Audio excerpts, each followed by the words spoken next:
લાલચુ કૂતરો। એક ગામમાં એક કૂતરો રહેતો હતો। તે ભારે લાલચુ અને ઝઘડાખોર હતો। તે ઘણી વખત પોતાનાથી નબળા કૂતરા પાસેથી ખાવાનું પડાવી લેતો।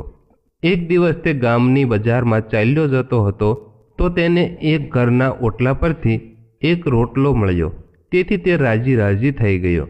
તેણે રોટલો મોંમાં લીધો કે તરત જ તેને વિચાર આવ્યો કે જો હું અહીં રોટલો ખાઈશ તો બીજા કૂતરાઓ પણ આવી જશે, માટે થોડે દૂર જઈને નિરાંતે રોટલો ખાઈશ। આમ વિચારી તે ત્યાંથી ભાગ્યો અને દોડતો દોડતો ગામના છેવાડે પહોંચી ગયો। ત્યાં એક સરસ મજાની નદી વહેતી હતી।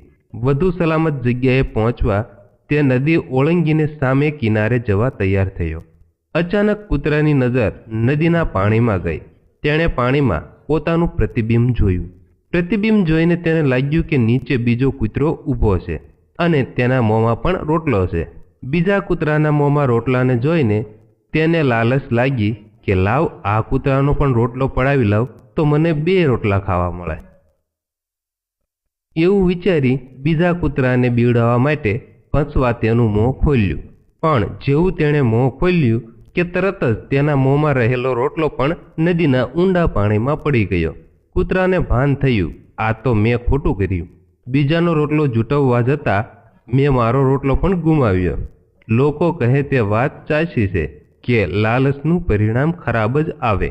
તો જો મિત્રો તમને લાલચુ કૂતરાની આ વાર્તા પસંદ આવી હોય તો પ્લીઝ વિડીયોને લાઇક અને શેર કરવાનું ભૂલતા નહીં। તથા જો તમે આવી PDF બુક ડાઉનલોડ કરવા માંગતા હોય તો અમારી ટેલિગ્રામ ચેનલ ગુજરાતી ટિપ્સને પણ જોઈન કરવાનું ભૂલતા નહીં।